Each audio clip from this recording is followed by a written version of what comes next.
masih ada nuraninya, ya. Terus ketika akhirnya ketangkap, kan namanya ditangkap nggak enak ya, disiksa, di apa, dipukul, di apa, di segala macam. Akhirnya nego lah sama yang nangkep, sama oknum yang nangkep, untuk bisa lepas. Nominal yang diminta sama si yang nangkepnya itu sejumlah dengan tabungan dia selama ini nggak hoya-hoya. Saya mau nggak mau, tapi akhirnya keucap gitu dari lisannya. Berarti selama ini buat apa tuh ya itu ditabung? Gua nggak kayak yang lain mah foya-foya, obat-obat, main perempuan, dan juga abis di meja judi, beli barang segala macam. Dia mah celana pendek sama kaos, weh, bandar gede juga, ya. Tapi ternyata ya udah, selama ini di aku rezekinya di rekeningnya itu atas nama dia. Tapi ternyata ya udah, cuman Allah titipin sebentar untuk jadi rezeki, meskipun rezeki yang haram ya, bagi si tadi oknum yang nangkapnya itu. Ya udah, sebelum lewat sini belum punya kita. Ya. Dua, yang dikenakan lalu menjadi usang. Saya tahu misalkan apa contoh? Misalkan gini ya. Saya tahu kaum Hawa itu kan kadang agak sulit menolak godaan diskon ya. Masya Allah. Mungkin bagi sebagian orang yang diskon gak diskon, bagi dirinya tetap ekonomis. Tapi bagi sebagian orang kan, Masya Allah, itu kadang ya udahlah, sholat dulu, waktunya sholat. Ke bawah itu Bu, atau sholat gitu. Allahu Akbar. Ya tak gamis ya Allah. Pangalusna ya, Masya Allah. Allahu Akbar. Ya Allah, kabeli mualnya menihoyong. Sami Allahu liman hamidah. Si bapak kan besok ngasih uang belanja bulanan. Allahu Akbar. Temen juga ada yang mau bayar utang. Allahu Akbar. Mana barangnya lagi diskon. Allahu Akbar. Aduh, hari ini diskonnya terakhir. Allahu Akbar. Kan abis ini sekalian mau jemput si Ade ke sekolah lewat. Pasti kembali ini hari ini. Astagfirullahaladzim. Astagfirullahaladzim. Assalamualaikum. Sabeda ya. Coba ke bawah sholat tuh. Keterima gak itu kira-kira sholatnya? Enggak ya. Insya Allah. Makanya kadang ada lagi yang berdari, makannya harus kita beli dulu kok biar sholatnya khusyuk. Alasan ya. Saya tambah. Anggaplah kebeli Bu. Ya. Kadang nggak beli ditanya, emang itu buat dipakai kapan sih, kan baju udah banyak. Mudah-mudahan aja nanti ada kondangan tuh. Mudah-mudahan. Ya. Akhirnya kebeli, taruh dong di lemari, nggak mungkin taruh di kulkas ya, kan dingin. Taruh di lemari, udah dipajang. Ya udah, hari berjalan, belum ada kondangan, terus sibuk berkegiatan, keluar kota, karir melejit, tambah naik, tambah sibuk, tambah amanah. 5 tahun kemudian, tahu-tahu ada rezeki pindah rumah. Pas pindah dibongkar lemari, lah ini baju 5 tahun lalu. Masih ada label harganya, belum pernah dipakai. Cobain ya nggak muat, udah lintuh Bu. Ya, adenya lewat ya, masih langsing ya kan. Ya udah deh buat kamu aja. Beneran Kak? Rezeki si Ade. Kita selama ini ngaku tuh 5 tahun ada di lemari kita, itu tuh baju saya. Nggak ada yang berani pakai tanpa seizin saya. Enggak. Kalau akhirnya yang make sampai jadi usang itu si adenya, berarti rezeki adenya. Ngaku kita ya. Palu 2018 tsunami. Ketika akhirnya tersapu oleh air laut semua, kan Hakul yakin di lemarinya banyak baju. Akhirnya yang jadi rezekinya yang nempel di badan. Terus akhirnya di tengah huru-hara orang udah penuh luka, rumah porak-poranda, ngelihat orang ada yang pakai kaos kesayangan kita, berani ditagih, balikin lu itu kaos siapa? Gak cukup hati nurani. Orang lagi bencana kayak gitu, udah dia yang pakai sampai usang. Ya, Insya Allah. Tapi tenang ya, bukan berarti nggak boleh punya. Tapi kalau punyanya untuk diakui orang, untuk supaya ya nyenengin keinginan doang, bukan kebutuhan, suka capek ya, boleh punya ya, kayak sesuai kebutuhan. Kok ya punya sepatu kan nggak mungkin kalau pengen naik gunung pakai sendal hotel daibis ya, kudu beli yang agak kandel tebel dan emang harganya pasti lebih mahal. Ya udah nggak apa-apa memang, tapi kalau emang belinya untuk diakuin orang kan repot ya, lagian nggak enak juga, nggak nyaman. Itu calon mertua lagi sholat di masjid serius, dapet dandan rapi pakai sepatu terbaru, saking barunya kok asa sempit ini sepatu, oh plastik yang ngeganjel di dalamnya belum dikeluarin ya. Oke, sholat sebagus-bagusnya sepatu dipakai mau bu ke dalam masjid? Enggak ya, pasti diparkir di depan. Nah saya kalau sepatu paling baru diparkir di depan, dijamin kayaknya berat buat sholat di soft paling depan. Sengaja deket pintu ya, biar pas kali ruku kan. Ayah kene, sami Allahu liman hamidah. Pulang hujan becek, coba sok ditenteng apa tetap dipakai? Teng sepatu yang fungsinya mencegah kita dari kacugak, leheng keneh kacugak daripada sepatunya kotor ya. Capek tidak? Sampai katanya kalau pengen tahu tas ibu asli atau tidak gampang, lihat aja pas hujan katanya. Ya. Kalau tasnya nutupin kepala berarti bukan, jangan sebut aja ekonomis gitu ya, biar lebih enak gitu ya kasih ya. Kalau ternyata mendingan kepalanya yang basah, tasnya dijaga, bukan asli mungkin dulu ya, mungkin cuman kepalanya lebih murah daripada tasnya gitu ya. Masya Allah, mangga lah. Jam tangan apa fungsinya? Lihat waktu. Berarti jam tangan yang di pasar baru di etalase tuh 50 ribuan, meskipun gambar Dora gitu ya, bisa lihat waktu ya. Jadi kita tahu di Jakarta ada jam tangan 5 miliar.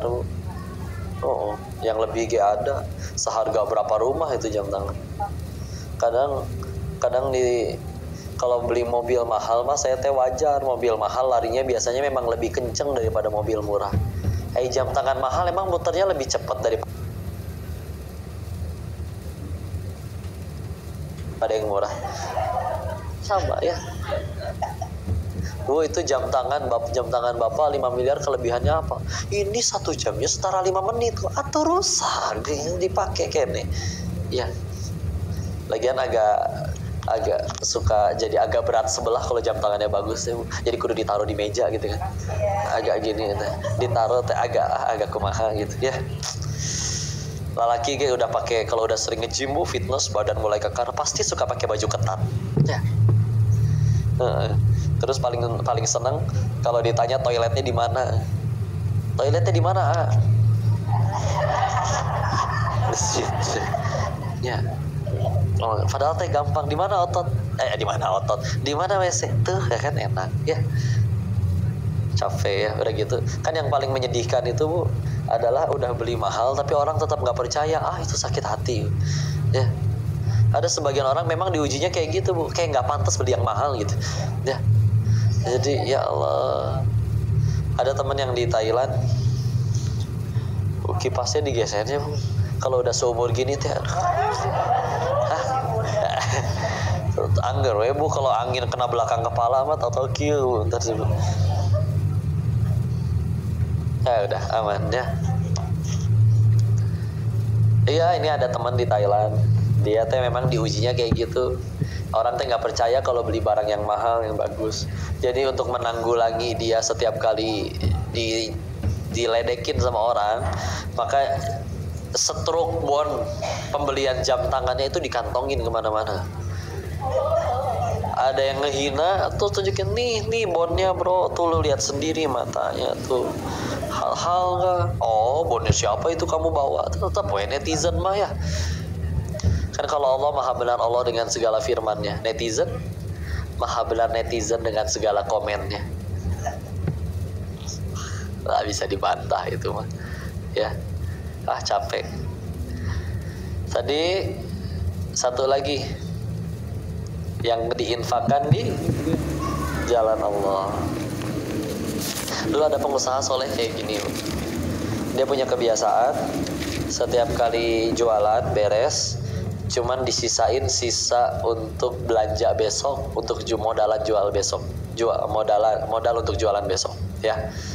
Maka sisanya habis disedekahin. Ditanyakan sama teman-temannya, bro, invest dong kayak kita, kamu gak sayang apa sama hartamu, uangmu? Invest dong, invest, katanya. Udah gitu, kata si orang kayanya ini, yang solehnya ini berkata, justru saya sayang banget sama harta saya, makanya pengen saya bawa mati. Gimana caranya? Transfer ke rekening akhirat. Jemret, sedekah. Dan kata Ali kayak begini, Ali bin Abi Thalib. Anggaplah kayak gini ya, misalnya ada orang nabung sampai 1 M misalkan, cita-cita pengen beli mobil idamannya, mobil mewah. Udah kekumpul bu, udah jalan, udah OTW ke showroomnya bu, tapi ternyata kata Allah umurnya gak nyampe ke showroom, tengah jalan perjalanan lewat, wafat. Maka kan dipakai sama keluarganya, oh buat pemakaman, kepakailah 5 juta dari 1 miliar, masih sisa 995. Setelah akhirnya orang ini wafat, kalau kata Ali bin Abi Thalib radhiyallahu an, beliau menyebutkan yang ditanya itu bukan yang kepakainya, tapi yang dititipkannya. Kamu nggak akan ditanya, kamu pakai apa 5 juta? Enggak, kamu ditanya 1 miliarnya itu gimana? Ya Allah, saya nggak sempet pakai. Dulu dititipin, niatnya buat apa? Tanya bu. Ya Allah, yang ditanya 1 miliar kepakainya cuma 5 juta, sisa 990-nya, 995-nya direbutin sampai anak cucu pada berantem. Saking sibuknya berantemin itu jadi nggak ada waktu doain orang tuanya. Ya. Izin ya, salah satu hal yang paling membuat diri ini waktu itu pulang dari Thailand, ada teman-teman kami juga bandar judi yang lain, ya. Memang udah lebih senior, lebih sepuh, dengan penghasilan ya ada yang 8 miliar bersih per bulan, ada yang sampai lebih, ya. Jadi mereka sudah sampai di tingkatan udah bosen gitu, jadi udah bukan OKB lah ya, udah gimana rasanya standar aja nerima duit segede gitu tiap bulan, tiap hari. Terus akhirnya kan kalau sudah merasa biasa aja kan pasti mulai jenuh, ya. Kayak orang pertama kali kebeli mobil barunya aja dia masih seneng, tapi kalau udah 5 tahun pakai pasti pengen yang lain, ya. Maka udah biasa. Maka karena di sana tempat hiburan itu cuman ya kalau nggak diskotik, kasino. Tapi tetap ketika akhirnya beres mereka obat-obatan, minum-minuman keras, suka ngobrol sampai kapan kita kayak gini ya. Sekarang aja ada efek obatnya, ada efek minumannya, nggak kerasa, nggak kepikiran, udahannya jenuh lagi. Kok kayak lebih nyaman waktu kita tinggal di Indo ya, kumpul semua di ruang tengah, hangat, dikelilingin anak cucu, nyaman. Padahal kita yang udah di Indonesia bisa jadi udah kumpul di ruang tengah ada, tapi karena nggak ada kamar lain, ya. Mereka, dan mereka sudah nyampe di tingkatan, ya uang bukan masalah lagi bagi mereka. Kalau anak-anak secara pada umumnya, kalau bete paling kan minta uang jajan pergi ke warung. Anak-anak mereka mah bete ambil handphone, pesen tiket ke Singapura, ke Thailand, kemana gitu ya. Terus di sananya nggak bawa apa-apa, enggak. Kan di sana baju bisa beli, di sana banyak mall, koper beli di sana, baju di sana. Pulang kapan? Nunggu bosen, nggak nunggu duit habis. Sampai kayak gitu.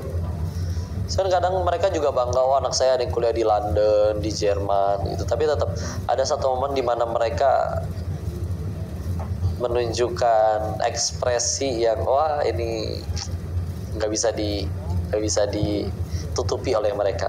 Itu salah satunya momen ketika ya sama tadi habis banggain anak-anaknya di restoran mewah bagus. Ya agak sama dengan di Indo. Di depan restoran mewah kadang di seberangnya masih ada yang ngeliatin di seberang jalan ada ibu-ibu yang pengen makan jeruk, dikupasin jeruknya sama anaknya, serabut putihnya dicabutin sampai bersih, bahkan diantarkan sampai bibir ibunya. Ketika bijinya pengen dibuang, tangan anaknya sudah siap di bawah bibir ibunya, silakan. Itu wajahnya si konglomerat itu terlihat jauh lebih iri daripada irinya orang yang belum pernah beli mobil kepengen beli mobil. Coba orang belum pernah punya mobil datang ke pameran mobil, paling heboh dikit ya, nora-nora dikit, wih keren, di foto jadi wallpaper, udah. Tapi masih ada harapan, gue tinggal kerja bener, kerja keras, kebeli ini suatu saat. Kalau mereka udah nyampe wajahnya menunjukkan kayak, gue teh apa lagi sih yang belum gue punya, Tapi kok belum bisa tuh dapat anak kayak begitu. Sampai kadang mereka nanya, itu buat apa ya? Orang hidup lurus aja masih ada yang jahatin. Ini gue usaha haram di sini bersinggungan dengan hukum. Ketemu dengan orang-orang tanpa moral, kadang kemana-mana harus bawa pistol di pinggang, harus bawa bodyguard karena takut ketemu orang jahat gitu ya. Dan hanya untuk dapat uang lebih banyak, dapat uangnya malah lebih banyak.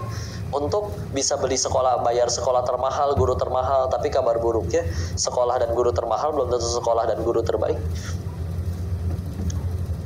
Maka ngobrol kadang ditanya, ya terus gimana itu anak-anak yang di luar negeri kan, Masya Allah keren sekolahnya di luar. Kalau mau jujur mah bro, terakhir nelpon gue bulan lalu, itu juga karena minta duit. Gak minta duit kan nelpon. Itu aja. Giliran kita kangen aja pengen nelpon, sibuk katanya nggak mau diangkat. Giliran minta duit hari itu juga harus diangkat dan harus dikirim. Ya. Terus apa kabar? Terus yang itu yang anak yang masih tinggal serumah, yang tadi sering keluar negeri, kalau di rumah gue nggak pernah ketemu.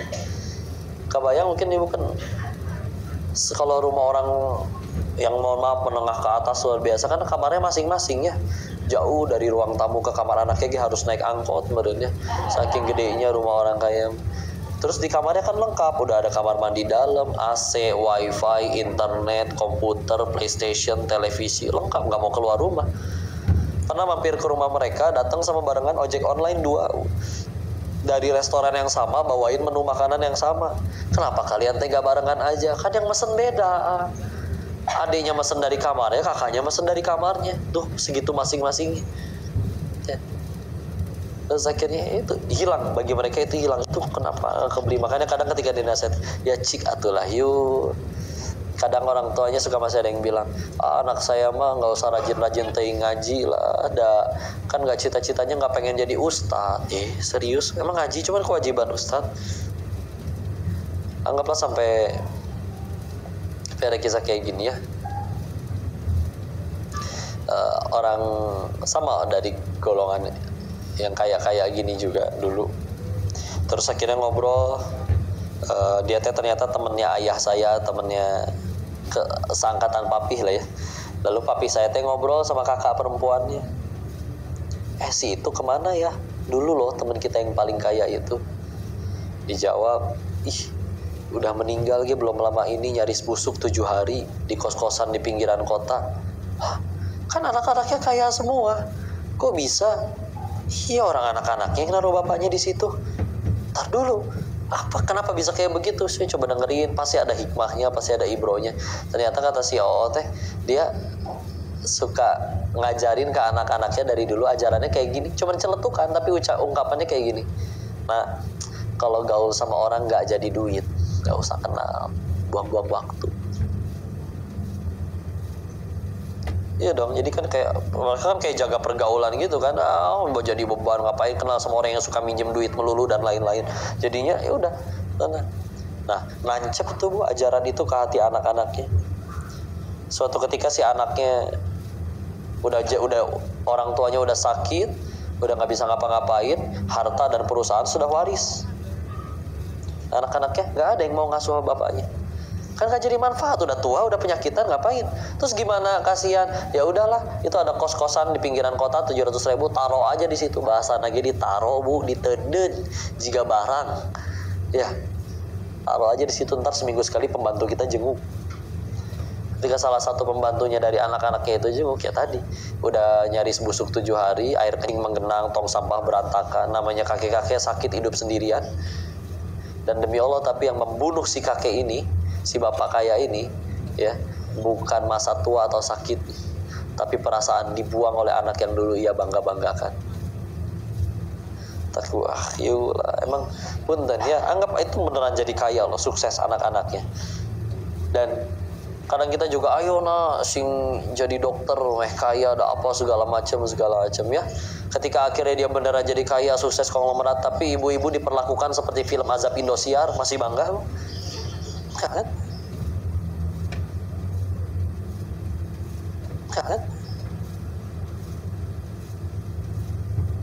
Ustadz di Indonesia juga bilang, beliau pernah cerita, dulu pernah ngajarin anak orang kaya ngaji, dikasihlah amplopnya 2 juta sebulan hafalahnya.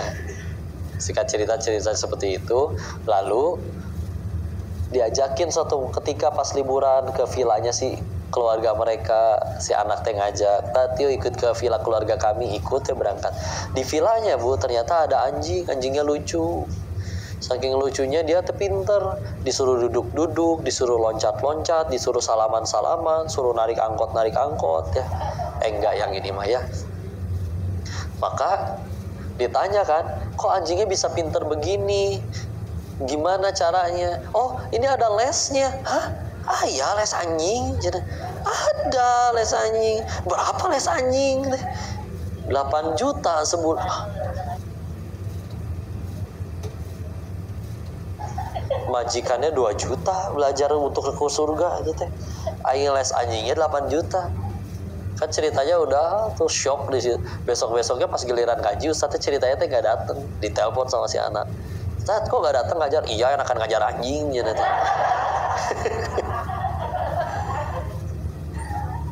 Atau gitu ya, aduh. Oke, akhirnya dijelasin gimana. "Ya sok ngaji lah atuh." "Di mana nak? Kita punya uang, sok dibayar, gurunya aja yang suruh datang ke sini." Ternyata nggak usah jauh-jauh Pak, ternyata itu tetangga ada yang mau ngajar. "Berapa biaya ngaji sama tetangga teh?" "Ya tetangga yang lain sih pada cuma ngasih 500.000 sebulan." "Mahal amat," cek si eta teh. Oh, aing ngajar les anjing 8 juta sebulan, baik-baik aja 500.000 sebulan buat anaknya punya adab, mahal. Di Bogor sampai ada bimbel, tahu bimbel nggak? Bimbel, bimbingan belajar ya. Ada paketnya di spanduknya teh gede, paket 80 juta, persiapan masuk surga badannya. Terusan mahal. Begitu dileket lihat spanduknya, persiapan masuk PTN, perguruan tinggi negeri. Ya Allah, 80. Udah gitu ada tanda bintangnya di 80 jutanya. Biasa kalau ada tanda bintangnya terus ada keterangan di kanan bawahnya kan. Keterangannya teh eta ge can tentu lulus. Nya tuh kan yang nentuin kampusnya bukan bimbelnya ya. Tapi anggar ya ada orang tua yang berkata ini worth it, layak ini keluar 80 juta untuk anak saya berlatih masuk kampus. Akhirnya masuk PTN tersebut dia ketemu sama lawan jenis, pacaran, malah jadi maksiat, malah jadi zina. Udah rugi tuh, boro-boro jadi kebaikan ya. Jadi udah weh. Maka itu salah satu yang nggak kebeli itu yang kayak gitu-gitu, karena emang nggak kedengeran segini ya. Berarti dari awal nggak kedengeran, ada rekamannya ini. Bisa ulangi lagi. Aduh, jakun sayanya lepas nanti ya. Ulangin lagi biar Allah yang memasukkan hidayah ya, insyaallah. Dan saya mau berucap sebagus apapun, kalau Allah tidak masukkan ke hati tidak ada perubahan. Mau tidak kedengeran, tapi ya Allah di majelis ilmu penuh sama malaikat sedang didoakan. Pulang-pulang pengen tambah takwa, sukses tetap ngajinya. Meskipun tadi si Koko ngomong apa nggak tahu, nggak kedengeran. Gitu pokoknya orang geus ngaji gitu ya. Intinya gitulah Bu ya. Bu, survei saya pengen tanya ya Bu, kita punya keinginan tidak ya? Allah punya keinginan juga tidak? Punya. Allah ingin kita selamat dan lain-lain ya.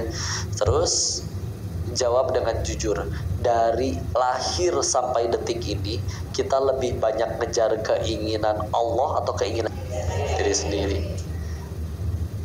Nah, terus kita udah ngejar keinginan diri, bahkan sebagian udah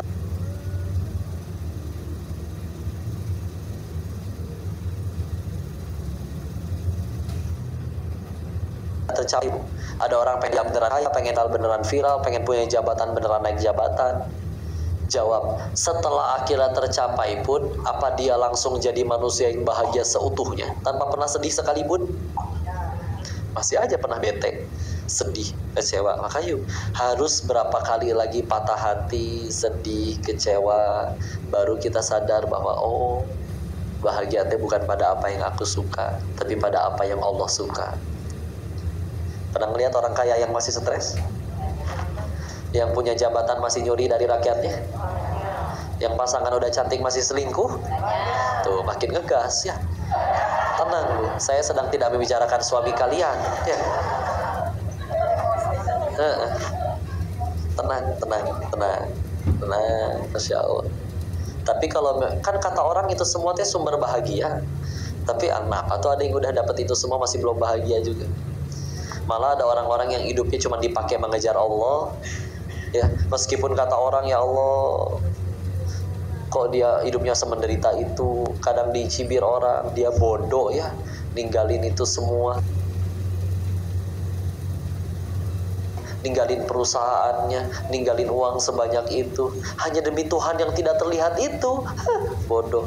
Tapi yang menghina tiap malam masih stres mikirin cicilan, yang dicaci dihina, tenang kowe, Insya Allah. Kan tiap hari yang penting yang dipikirin bukan apa yang aku suka, tapi apa yang Allah suka. Jadi amal, jadi kebaikan Bu. Yang paling penting dari semua hal itu, yang penting jadi amal beneran Bu. Kata Abdullah ibnu Mas'ud begini Bu, semua orang hanyalah tamu, dan semua yang kita punya itu cuma titipan.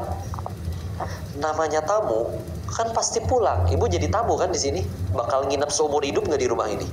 Enggak, berarti ibu tamu ya.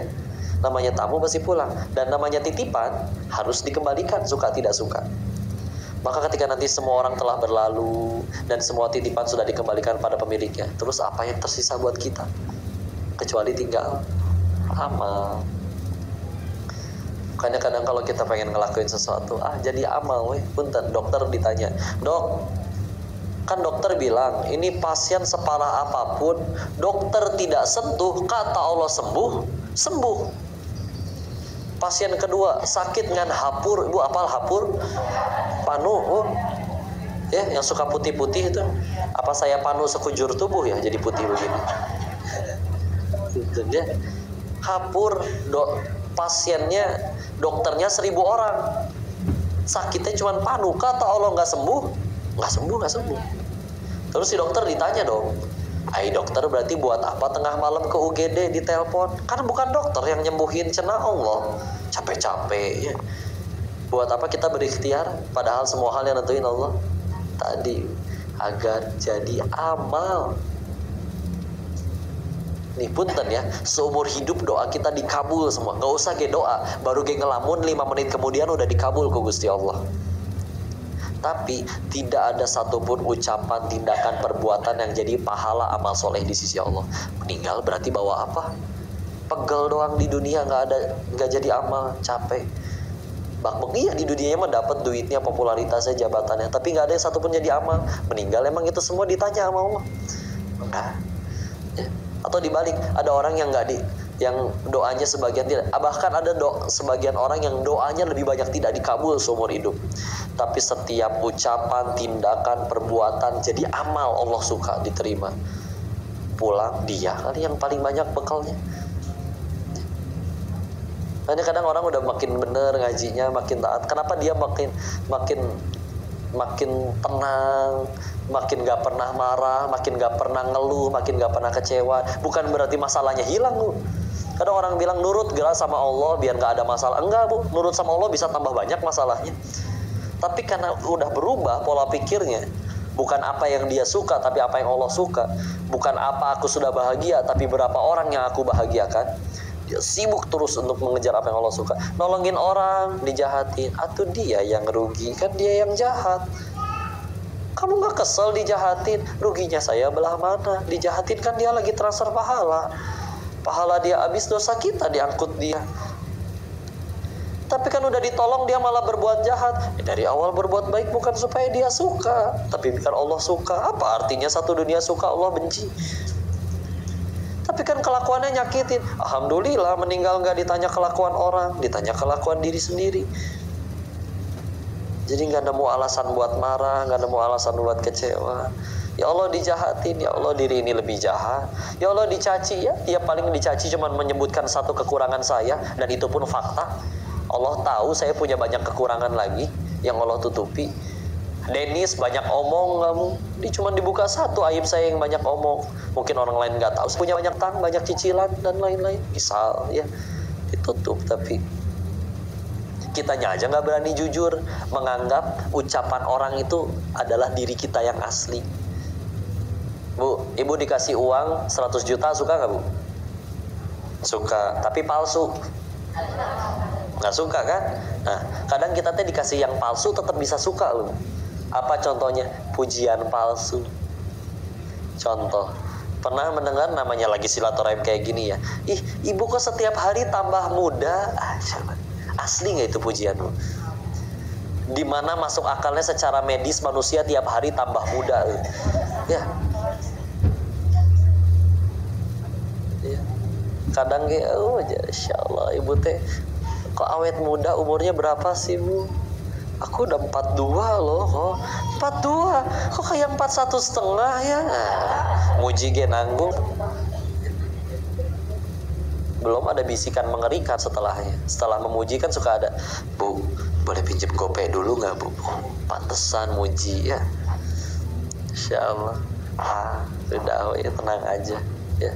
Dan kalau terlena menganggap diri kita sebaik yang diucapkan orang, enggak. Abu Bakar As-Siddiq dipuji orang tuh nangis, takut dirinya tidak sebaik apa yang diucap oleh orang tersebut. Malu, udah Allah tahu siapa diri ini. Yuk, jangan sibuk dengan apa yang orang lain tahu. Udah orang mah nggak pernah tahu kita pas sendirian di kamar ngapain aja. Kalau mau sibuk dengan apa yang Allah tahu tentang diri kita.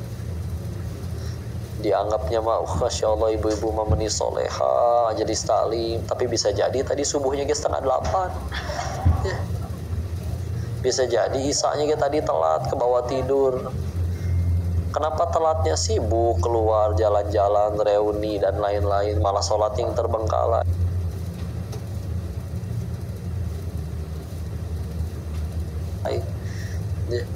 Sibuk mema'ali majelis taklim, padahal terakhir kali baca Quran di bulan lalu berdebu. Ya cuman kadang ya Masya Allah ya, kita menikmati pujian orang sebagaimana itu adalah diri kita yang asli. Enggak, tenanglah, terimalah takdir Allah asli, karena yang udah Allah tentukan pasti baik ya. Karena nggak terima nggak enak juga bu. Ibu tidak terima bertambah usia, tidak terima bertambah volume tubuhnya ya, ingin selalu terlihat langsing, tiap kali foto tahan nafas kan ngap, kasihan ya. Berhasil terlihat langsing, wajahnya biru, kekurangan oksigen, kurang elok juga. Kadang yang dimarahin yang moto sih, jangan gendut ya tuh, kumaha cara anak kumaha ya.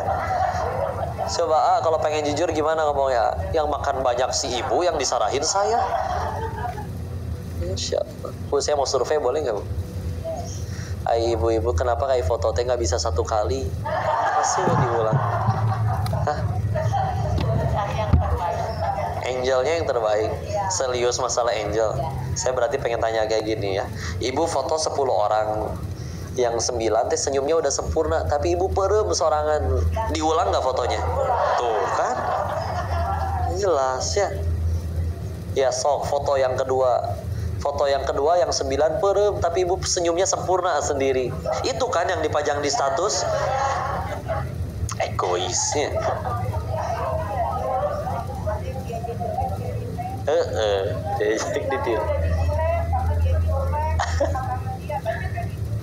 Ya, Insya Allah. Saya teh habis kajian gini teh kadang suka ngecek Instagram ya, tahu-tahu ada yang nge-tag, tapi di tag teh yang pas sayanya perem. Padahal saya ingat betul ini ibu teh foto 4-5 kali itu. Tapi yang dipilih yang sayanya perem, pasti yang 4 yang lain mungkin si ibunya yang perem, sayanya yang bagus ya. Makanya yang diupload saya. Terima kasih udah menjawab dengan jujur bu ya. Masya Allah. Alhamdulillah handphone sorangan lah.